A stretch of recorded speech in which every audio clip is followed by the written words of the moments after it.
Okay. Good morning. I'm Retin Tedeke. People have often wondered why, as a manager of a major farm project in Nigeria, my focus primarily is on cultural integration, cultural revolution, cultural realignment as a source of national growth.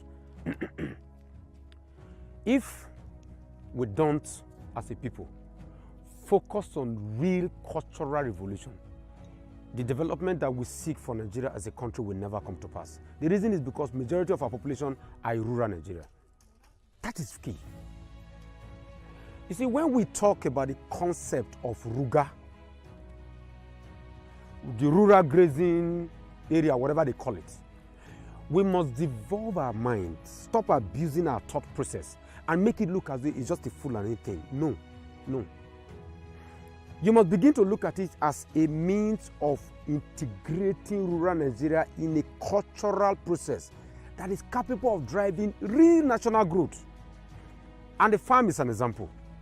This is a clinic, right? This is a clinic. And this clinic is able to treat anyone in the local community that is ill. That is a police officer, armed, security. This is my office. Now, in this office, please bring my power for me. In this office is where I run my business. It probably may not look like one fantastic office in Abuja. This is palm wine, local palm wine. First, let me give to our ancestors, a little bit to our ancestors. Now, this palm wine is from Nasarawa State. You see, from medical to roll palm wine, to your local office, to local tools for fabrication, you are already building an industry. Now the question is always, what is the cost of industrialization? What so many of us fail to realize that the cost of rural industrialization is actually very cheap. What will it cost to create laterite road in most of rural Nigeria? Absolutely next to nothing. What will it cost to build rural power infrastructure? Next to nothing. What will it cost to create rain-fed dams across almost all the senatorial districts in the country, or all the 774 local governments in Nigeria? Next to nothing. But you see, we focus on white elephant projects. Person when we say people know the shop well, they won't build airports. What do you want to carry the airport do? All of the zones in this country, all of the north, the south, the west, the east, all the key zones in this country, you don't need more than 50 or so airports in Nigeria. You have more than enough already. You don't need flyovers. What did they carry them do? You need developmental projects, and they must create rural, they must integrate rurally and become cultural. The reason is straightforward and simple, and I'm going to take you around the farm to see one or two of this. When your revolution is cultural, when your economic revolution is cultural, when you are answering the cultural question as a part of the Nigerian national question, what you do is, you look at what is available locally and integrate it in your production process. That's what you do. But when your development does not consider the need of the local people, when your development does not consider the need of more than 50% of the people, it not fit work. So as I take you on a walk and I take you on this ride, I want you to be mindful of one very key component, and that is, for us to overcome insecurity, for us to grow our country, you need farm settlements like the Nigerian Farmers Group. You need farm industrial park like the Nigerian Farmers Group. You need farm cultural center that are also farm estate like the Nigerian Farmers Group. Because the essence is integrate the people, make them trust in the system, get their buy their belief, buy their trust. And once they trust and believe what you are doing, they would be more interested in survival and taking care of their future than carrying gun and becoming bandits and kidnappers and terrorizing our people. Let's take a walk. You see, the entire concept of Ruga, the discussion we have, is all about the fact that no, Fulani herdsmen are destroying farms and so on and so forth. So we focus too much on the sentiment. we focus too much on the sentiment rather than on the facts of the matter that is capable of creating support and structural growth for not just our people, but then for our country. This is Mekefi, a Fulani man. These are some of our cattle, as you can see them in the morning. Eruga necessarily does not have to mean the traditional Fulani enclaves, where they simply just hold their cattle, they feed them, and after a while, they take off. No. Eruga can be a modern industrial city. Eruga can be a modern industrial park. Eruga can be, you see, one of our new cow just gave birth to this small one. Now, Eruga can be a town that contains almost everything and is involved in producing anything. Okay? It's involved in producing anything. Now, look at it this way. The cattle needs food. You have your greenhouses that produce grass. You have land that you allocate for grass production. You have an industry that converts this grass into hay, burn them, and keep them for what you call feeding the animals later. You have hydroponic sections. You have those to take care of the need of the animal. Now, as if that is not enough, when you cultivate, your waste are processed as food for the animal. You see, all of this can take place within a senatorial district, within a senatorial point, where the farm you are setting up in that senatorial district has all that is needed. People are cultivating crops, people are processing, the animals are having food to eat. All of this is an integrated process.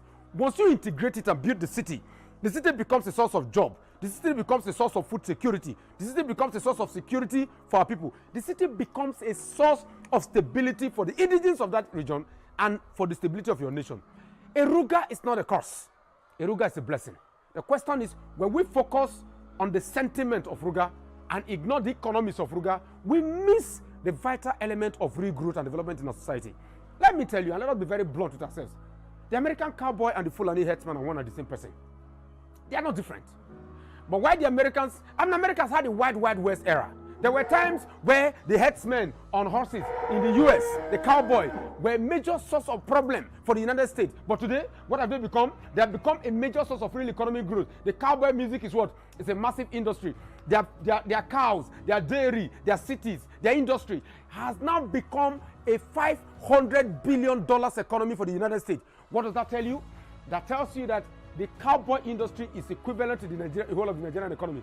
It means that if we utilize their understanding of the cow, if we utilize their knowledge of the animal, if we utilize their input with regards to this process, and then put them as a part of a group, a part of a structure, then it will be impossible for them to become a threat to farms.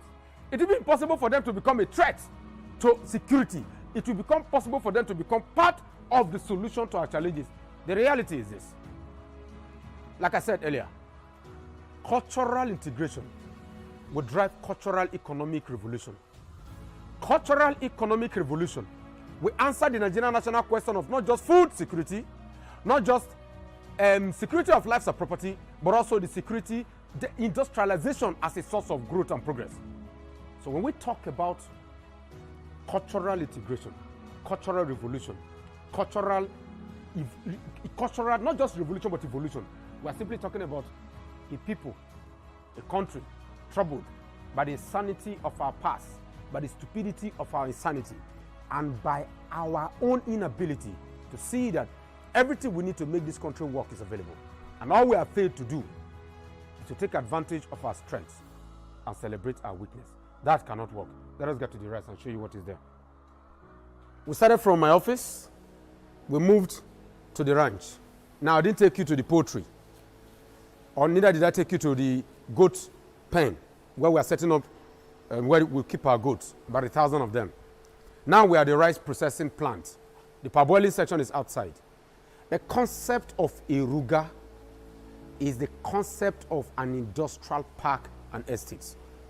where almost everything you need is feasible, where everything can be viable and it can be sustainable. Whether you are talking about rice that is cultivated in the field, to the process itself. It's all about the agenda for cultural integration, cultural growth, and cultural revolution. Like I said, we will never succeed as a country and a people if we don't focus our energy on the benefit of our opportunities or the benefit of what makes us great. And think about it in context. There is no nation in the world, my brother, none in the world, whose greatness is not driven by the insanity of our people to be ultra-nationalists. You have to believe in your country. You have to believe in the concept that drives your country. You have to believe in the fact that, yes, what is it that I have? How do I use it for the betterment of my people? We should stop having the conversation about oh, he's a Hausa Fulani, oh, he's Muslim, he's Christian, he's a Nupe man, he's an Yoruba man. Those conversations leads to a depressive state of national growth because you will not focus on how you grow your country. All you simply be focused on is on which church you belong to. Where do you concern me with the church and the mosque where they go? What's my business? Where do you concern me with your Jesus? Or your where do you concern me with all your religious people then? If you build your country, if you develop your state, if you build your people, what you then have is God working for you. Because you would have utilized the blessings and the resources that have been given to you by nature, or God as you call it, to build your people. So a Ruga takes care of all of this concept of national development, put them in a single point where every component becomes a part of the larger good, of the greater good. So you can have your office and have your farm. You can have your ranch with your cattle. You can have your goats in their pen. You can have your pigs in their pen. And then you can have your processing plant. You can have your hay making machine. You are making hay. You have a groundnut oil processing plant. You are making groundnut oil. All within an ecosystem. And then you can plant trees, as you saw with the first video. We have over 5,000 palm trees here. Over 5,000 palm trees. Cocoa, we are planting cocoa this year. Sorry, no, not cocoa, coconuts. We did about 100 tests. They were not very good, so we're planting more. Guava, mango, cashew, orange. Plant all of them. Create an ecosystem that supports the environment. When you talk about environmental climate change and so on and so forth, you can use trees to create an ecosystem that is viable. So, I tell governments, I tell people who are making decisions, I tell them it is very simple to build the Nigerian national project by focusing on what can work, by focusing on the simple things. And what are the easy things? I always say this, and please, we should be mindful of understanding the Nigerian national question, because the Nigerian national question is an economic problem. It's an economic question. See, whether you're a PDP or you are APC, I am of the APC. But that's not the point. I voted and supported President Muhammadu Buhari. Probably will vote for him again if he decides to become General Muhammadu Buhari, not president, not the Democrat, as we are saying. If he decides to become the dictator, the benevolent dictator that we wanted, that we saw in the 80s, I will vote for him again. I love the vice president. He has been here. And I've been accused and I've been told that you said he did nothing. I don't expect, I repeat, I don't expect that the vice president will come to the farm and will dump billions for me on the table. Even if it does it, what is wrong with it? What is wrong with that? Would the farm not have deserved it? What is wrong with you? In the United States, you have people who lobby. The politicians are lobbied. You lobby politicians so that they can give you what they want. Is that not corruption? Every system drives on its own rules. So don't tell me, don't be sentimental with me and begin to tell me that what do I expect him to do? Come. The point is this. Ruga is part of the National Livestock Transformation Program. It's practically the whole ecosystem put in one. And that is what we have here. So when people make the argument about national development, when people make the argument about national development, when we debate endlessly and talk, and now how that comes out of Ruga as a concept is the Fulani herdsman wants to dominate Nigeria. Ross, when was the last time any town or city was conquered over the last 50 years? Over the last 50 years, when was the last time a city was conquered? cultivate, process, animal husbandry. All of these components can be a part of a larger group. And all you do is to knock all the pieces together and you can grow your country. That is how the cultural revolution will drive real national growth, real national economic growth. Until and unless we do that, we must accept the insecurity that has now bedeviled our country. You know why? Because people are hungry. Because people lack jobs. Because people lack opportunities. And those opportunities are all in rural Nigeria. What a village with 1 million hectares, what a state with 1 million hectares can produce with regards to job. Lagos may not be able to produce it. Because Lagos is already a built-up economy. The job demand will not be as massive as the job demand in a 10 million hectares of farmland in several states in the north. Jobs, jobs, jobs. Because when you have a population that's over 200 million people, with a youth, an average of 19 years old, a mostly youth population, make you fear. You're going to fear because what is coming is going to be really insane. I'm Retin Tedeke, as always. Let's talk about our country. Whoever is going to become president in 2023, I don't care. But if you are not a nationalist, if you don't see nationalism in your approach, if you are not willing to show to Nigerians that you are willing to be a dictator for the sake of this country, you are willing to be a Paul Kagame, a Rodrigo Duterte of Philippines, you are willing to be a Lee Kuan Yew of Singapore, you are willing to be a Mahathir Ibn Mohammed of Malaysia. If you are not willing to be this, you are willing to be a Vladimir Putin of Russia. If you are not willing to be this for the sake of the national country, stop telling me about nice. What did nice do us? Why are you trying to be more democratic than democracy? What is the benefit for me and you? What is the benefit for? You told us, go to the farms. And we went to the farm. You told us, go to the farm. The government will support you. Instead, most of the money for our intervention are sitting in dollar account all over the country. And then no, where are the interventions? We know where these things, what the problems are. And then when I said I want to go back to the creek, he said, no, don't go back to the creek. Why would we not consider that as an option? When rural Nigeria can produce what we need, give us, empower us, and then make us more stable when it comes to economic development. And you begin to tell us that democracy, rule of law, kill all of Nigeria.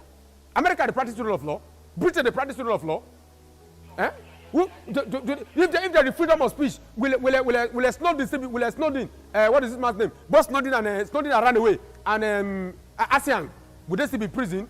Journalists that expose the secrets of the West, of the CIA, would they still be in prison? So please don't tell me about human rights and don't tell me about rule of law.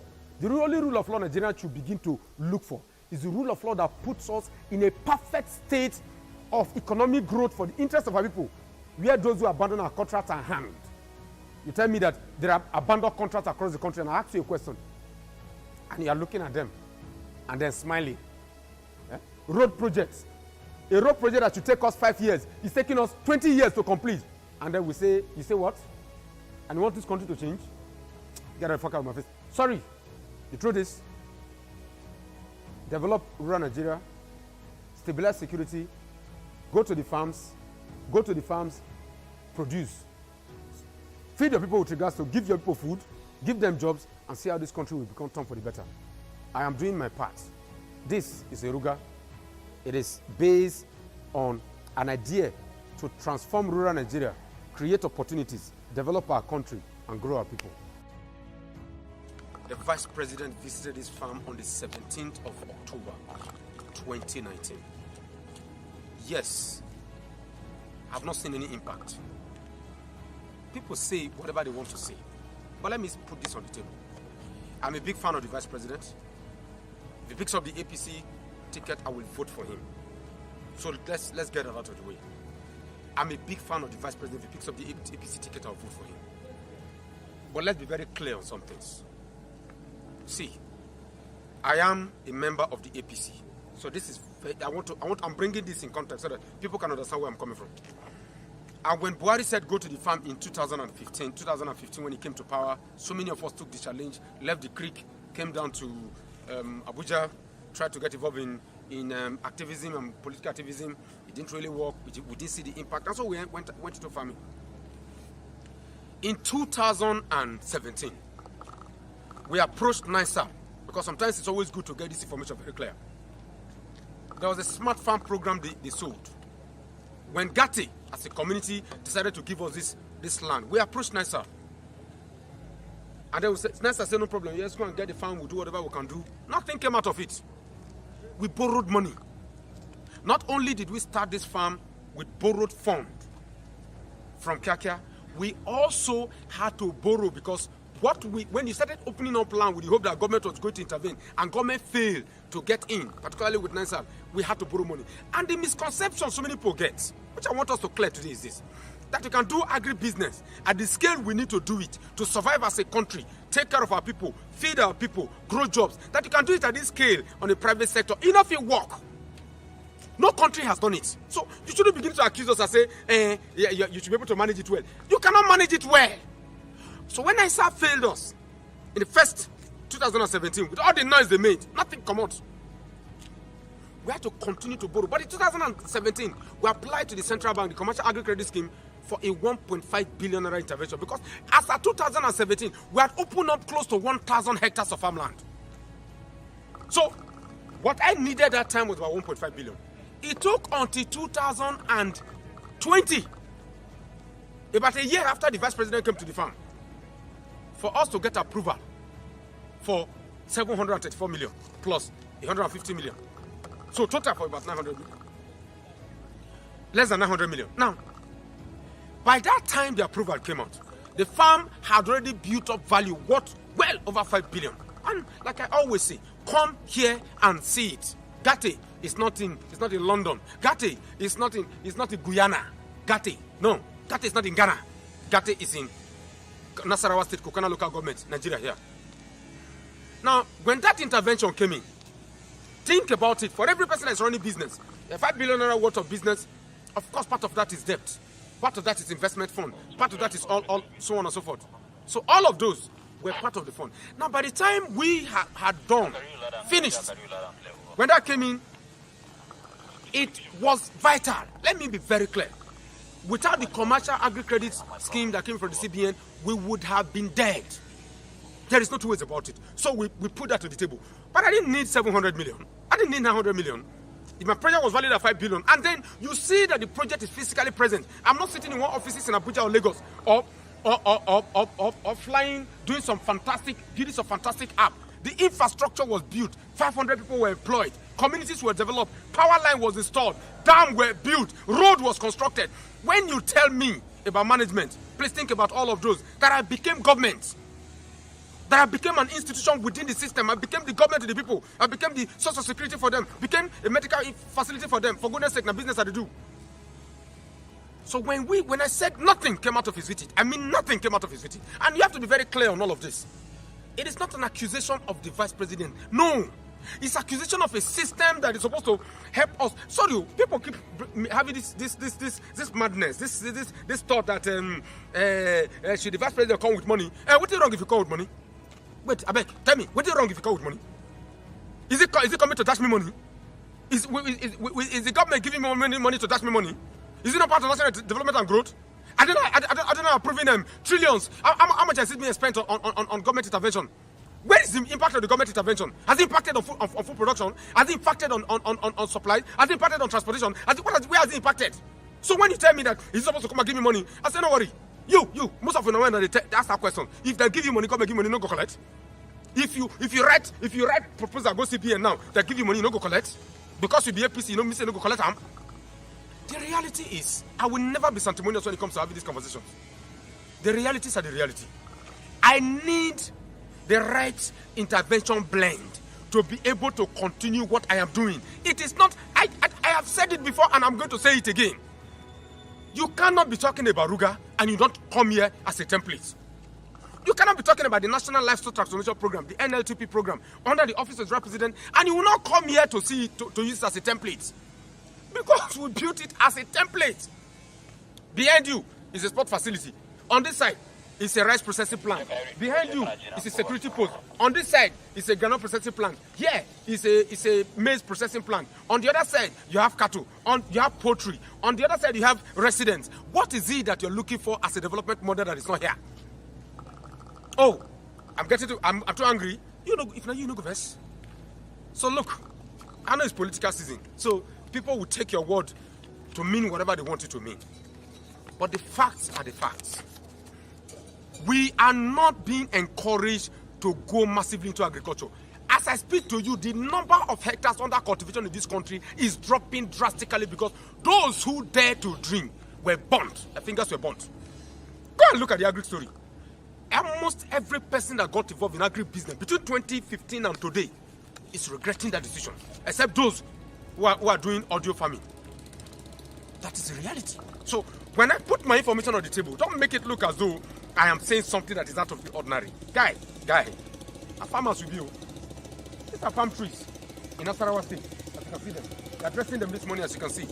Palm trees in Nasarawa State. We planted 5,000 of these. 5,000 palm trees. Look at tricycles all around me. I should have 20 of this. Each unit of this tricycle currently, each unit of this tricycle we've seen, is costing about 1.2 million.